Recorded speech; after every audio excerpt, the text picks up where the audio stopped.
అలా చూసింది. గతంలో బీజేపీ సమర్థించింది. పవన్ కళ్యాణ్ గారు వస్తే ఇక్కడ తప్పేంటి, ఇక్కడ రాజకీయం చేస్తానంటే తప్పేంటి అని కాంగ్రెస్ వైఖరిని మీరు తప్పు పెట్టారు. ఇప్పుడు నిన్న చేసిన కామెంట్స్ మీద మీ రియాక్షన్ ఏంటి? గుడ్ మార్నింగ్ అన్న, మీకు అక్కడ ఉన్నటువంటి రవిలి సోదరికి అండ్ వెంకటేశ్వరకి, ఏబిఎన్ వీక్షకులకి గుడ్ మార్నింగ్ తెలియజేస్తూ, చర్చ నాగేశ్వర గారి చర్చ ద్వారా తర్వాత పవన్ కళ్యాణ్ గారి చర్చ అక్కడికి ముగిసిపోయాల్సి ఉండే. తెలంగాణ కొత్త మేధావి వర్గము స్పందించడము, రాజకీయ నాయకులు ముఖ్యంగా పొన్నం లాంటి వాళ్ళు తెలంగాణని జాగిరా ఎట్లా వస్తావు అనడం, కవిత ఇంకొద్ది ముందుకేసి పవన్ కళ్యాణ్ గారి సభనే ఇక్కడ అనుమతి వద్దు అనేటువంటి ప్రెస్ మీట్ స్టేట్మెంట్ ద్వారా ప్రభుత్వం ఏ కారణం చేతనో అనుమతి ఇవ్వకపోవడం ద్వారా జరిగినటువంటి ఇదంతా చర్చ. సో నిన్న అక్కడితో అంటే పోడ్కాస్ట్ లో ఏఎన్ఐ పోడ్కాస్ట్ లో తన అభిప్రాయాన్ని మళ్ళీ రీట్రేట్ చేయడం అనేది యాక్చువల్లీ ముఖ్యమంత్రి, తెలంగాణ ముఖ్యమంత్రి ఎప్పుడైతే అది అయిపోయిందిలే ఆయన అన్నారు, మా వాళ్ళు మాట్లాడేసారు అయిపోయింది అన్నప్పుడు యాక్చువల్ గా ఫుల్ స్టాప్ పడినట్టు, కానీ పడలేదు, కామా మాత్రమే పెట్టారు. కరెక్ట్. సో ఒక రాజకీయ పార్టీగా, ప్రాంతీయ పార్టీ అయినా సరే ఎవరు ఏ ప్రాంతంలో అయినా పోటీ చేయొచ్చు, దానికి ఎవరికి అభ్యంతరాలు ఉండవు. ప్రజలు ఎట్లా ఓటేస్తే ప్రజలు ఎవరిని ఆదరిస్తారనేది ప్రజల చేతిలో ఉంటుంది. మీకు బాగా తెలిసిన 2004 లో అప్పటి టిఆర్ఎస్ పార్టీ తెలంగాణ రాష్ట్ర సమితి ఆంధ్రలో పోటీ చేసింది.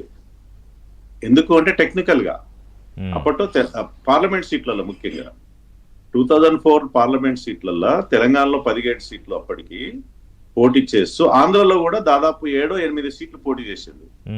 ఎందుకు చేసింది అంటే 25 సీట్లు పోటీ చేస్తే కొంత రికగ్నిషన్ వస్తుంది, జాతీయ అంటే ఆ పార్టీకి రికగ్నిషన్ కోసం పోటీ చేసింది.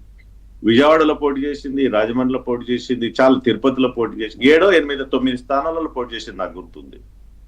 సో అక్కడ ఎవరికి అభ్యంతరం లేదు. రేపు తెలంగాణ రాష్ట్రంలో కూడా పవన్ కళ్యాణ్ గారు ఎన్నికల్లో పోటీ చేసి అన్ని ఎంపీ సీట్లు, ఎమ్మెల్యే సీట్లు పోటీ చేస్తే ఎవరికి అభ్యంతరం ఉండదు. కాకపోతే ఏంటంటే ఇక్కడ ఏంటంటే పవన్ కళ్యాణ్ గారు లేదా జనసేన మిత్రులు తెలుసుకోవాల్సింది ఏంటంటే, తెలంగాణ ప్రజల మనోభావాల్ని గౌరవిస్తూ మాట్లాడితే ఆ కమ్యూనికేషన్ ప్రాపర్ గా ఉంది. తెలంగాణ రాష్ట్రాన్ని వ్యతిరేకిస్తున్నట్టుగా కమ్యూనికేట్ చేస్తే ఆ పార్టీకే నష్టం. మా మిత్రపక్షమైన ఎన్డీఏ భాగస్వామ్యమైన కమ్యూనికేషన్ ప్రాపర్ గా చేయట్లేదేమో జనసేన నాయకులు అనేది నాకున్న అభిప్రాయం. ముఖ్యంగా ఆ రోజు సభ నడుపుకున్నారు, June 2 రోజు సభ పెట్టి ఉంటే ఇంత చర్చ ఉండేది కాదు. వారికి పార్టీ కార్యకర్తల మీటింగ్ అనుకుంటా, బహుశా జనసేన పార్టీ కార్యకర్తల మీటింగ్. ఆ రోజు తెలంగాణ ఆవిర్భావ దినోత్సవం పవన్ గారు మాట్లాడితే ఏం చెప్పేవాళ్ళు? సహజంగా తెలంగాణ తల్లి జోహార్లు, తెలంగాణ అమరులకు జోహార్లు. తనకి మొదటి నుంచి తెలంగాణ మీద ఉన్న ప్రేమ, సెంటిమెంట్, గౌరవం కూడా చెప్తున్నారు కదా. పెరిగిండ్లు, ఇక్కడ పోరాట పటిమ, వాటి గురించి ఇక్కడ అనుబంధం ఉంది, గద్దర్ గారితో అనుబంధం, తెలంగాణ ప్రజల అనుబంధం ఉంది. తెలంగాణకు నేను వ్యక్తిగతంగా తెలంగాణకు వేరే అభిప్రాయం ఉంది పవన్ కళ్యాణ్ గారు నేను అనుకోవడం లేదు. తెలంగాణ రాష్ట్రాన్ని సమర్థించు, రాష్ట్ర ఏర్పాటు సమర్థించు, కానీ ప్రాపర్ కమ్యూనికేషన్ చేయడంలో జనసేన నాయకులు విఫలమవుతున్నట్టు అనిపిస్తుంది. వారి యొక్క మెసేజ్ ఎట్లా ఉందంటే తెలంగాణ వ్యతిరేకించినట్టు, తెలంగాణ రాష్ట్ర ఆవిర్భావాన్ని వ్యతిరేకించినట్టు అనేటువంటి మెసేజ్ తప్పుగా పోతుంది. వాళ్ళు సరిదిద్దుకుంటే మంచిది. రెండోది ఏంటంటే, ఇక్కడ పవన్ కళ్యాణ్ గారు తెలంగాణలో నిజంగా రాజకీయ పార్టీ, ఆ రోజు ప్రెస్లు కూడా చూసాం మనం. తెలంగాణ 12 ఏళ్ల తర్వాత తెలంగాణలో నిధులు నియామకాలు ఏ న్యాయం జరిగింది, ఉద్యోగాలు ఎందుకు ఫిలప్ కాలేదు, నీళ్ళు ఎందుకు రాలేదు, రైతులు ఎందుకు ఆత్మహత్యలు ఇంకా కొనసాగుతున్నాయి, మహిళలకు రక్షణ ఏది, ఈ రకమైన తెలంగాణ సమస్యల పైన స్పందించుంటే బాగుండేది. అది ఏం మాట్లాడండి, అవును మీ జాగిరా, నేను వస్తాను, ఆ కమ్యూనికేషన్ లో వచ్చినటువంటి సమస్య. నిన్నటి కూడా ఆ రోజు రామచంద్రరావు సమర్థించారు కదా, మేము వెల్కమ్ చేస్తున్నాం. ఎందుకంటే కాంగ్రెస్ పార్టీ విధానం తప్పు అని మీరు తప్పుపట్టారు, పవన్ కళ్యాణ్ సమర్థించారు. నేను ఇప్పటికీ చెప్తున్నానా, రేవంత్ రెడ్డి గారు ఆ రోజు అనుమతిస్తే చర్చనే లేదు. ఎందుకు అడుక్కున్నారో తెలియదు. ఇవాళ ఒక తెలంగాణ రాష్ట్ర పార్టీ, తెలంగాణ ప్రాంతంలో ఎన్నికల్లో పోటీ చేయాలి అంటే పవన్ కళ్యాణ్ గాని జనసేన నాయకులు తెలంగాణ సమస్యల పైన మాట్లాడారు. నిన్న పాడ్కాస్ట్ లోనే ఇంకొక జర్నలిస్ట్ ఆయన మాట్లాడుతూ, మీరు బీజేపీ డైరెక్షన్ లో నడుస్తున్నారా అని అడిగారు ప్రశ్న. ఎందుకంటే అనుమానాలు, ఈ చర్చ ఎందుకు అంటే తెలంగాణ రావడము, ప్రధానమంత్రి గారు ఇక్కడికి రావడము, తెలంగాణలో పోటీ చేస్తామని పవన్ కళ్యాణ్ చెప్పడము. నిన్న పైగా ఆయన ఇంకొక కొత్త విషయం చెప్పింది ఏంటంటే, కర్ణాటక, తమిళనాడులో కూడా నా అభిమానులు ఉన్నారు, ఆయన ఏంటి ఇక్కడికి రానా అని అడుగుతున్నారు, మరి వాళ్ళ కోసం కూడా ఏదైనా చెయ్యాలి కదా అన్నారు. సో అంటే జాతీయ రాజకీయాల్లో బీజేపీ కళ్యాణ్ సౌత్ లో పవన్ కళ్యాణ్ ద్వారా అంటే పవన్ కళ్యాణ్ ముందు పెట్టి నడిపించాలనే ఆలోచన ఏమైనా చేస్తుందా? పవన్ కళ్యాణ్ గారు డెఫినెట్ గా వారికి అన్ని ప్రాంతాల్లో ఆదరణ ఉంటుంది, అభిమానులు ఉన్నారు, లక్షలాది మంది అభిమానులు, అందులో ఎవరికి అభ్యర్థులు లేదు. భారతీయ జనతా పార్టీ ఎన్డీఏలో భాగస్వామ్యమైనటువంటి పార్టీ పవన్ కళ్యాణ్ గారికి మాకు సత్సంబంధాలు ఉన్నాయి. పవన్ కళ్యాణ్ గారు అంటే తెలంగాణలో విడిగా పోటీ చేయాలని ఒకవేళ వాళ్ళ ఆలోచన ఉంటే, తెలంగాణ సమస్యలపైన స్పందించి ఉంటే ఈ సమస్య వచ్చేది కాదని నా అభిప్రాయం.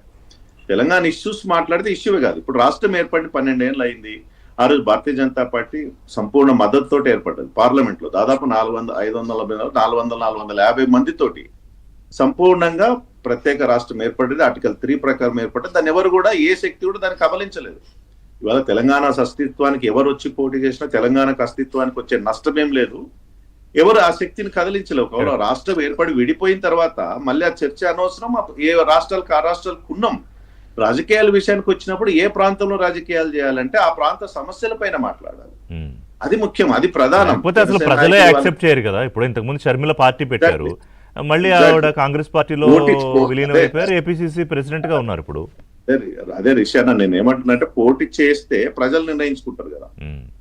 రాజకీయాలు చేస్తే ప్రజలు నిర్ణయించుకుంటారు ఎవరికి ఏం ఓటు వేస్తారు అనేది.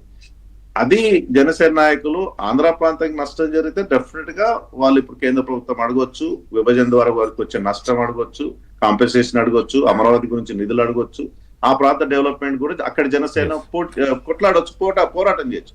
తెలంగాణ జనసేన శాఖ ఏం చేయాలి? తెలంగాణ సమస్యల పైన స్పందించాలి. ఇక్కడ ఉద్యోగాల గురించి మాట్లాడి, నీళ్ల గురించి మాట్లాడి, మహిళల గురించి మాట్లాడి, రైతుల ఆత్మహత్యల గురించి మాట్లాడాలి. 12 ఏళ్ల తర్వాత తెలంగాణ కానీ ఇంకా న్యాయం జరగలేదు. విభజన హామీల విషయంలో కేంద్రం ఇంకా పూర్తి చేయాల్సిన వాటి మీద అడగొచ్చు. అది స్పేస్ ఉంటది. కాకుండా కమ్యూనికేషన్, పవన్ కళ్యాణ్ గారి కమ్యూనికేషన్ లో కొంత గ్యాప్ ఉందని ఇందాక వెంకటేశ్వర గారు చెప్పింది ఏంటంటే, మేము మాట్లాడలేదు ముందు, మమ్మల్ని రావద్దని నీకు ఇక్కడ ఏం పని అని అడిగినప్పుడు కదా మేము రెస్పాండ్ అయ్యామని. ఇప్పుడు జరిగింది అదే. కాంగ్రెస్ పార్టీ నాయకులే రెచ్చగొట్టే వ్యాఖ్యలు చేశారు. మీ జాగిరా ఎట్లా వస్తావా, ఎట్లా అడుగు పెడతావా అన్నారు. కవిత దానికి దానికి కొద్దిగా ఆజ్యం పోసింది.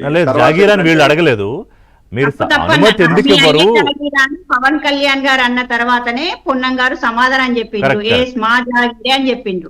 కొంతమంది నాయకులు స్పందన అంటే అనుమతి ఇవ్వకపోవడం మీద పవన్ కళ్యాణ్ ఆ స్థాయిలో సీరియస్ గా రెస్పాండ్ అయిన దాని మీద మంత్రి పొన్నం ప్రభాకర్ అలా రియాక్ట్ అయ్యారు.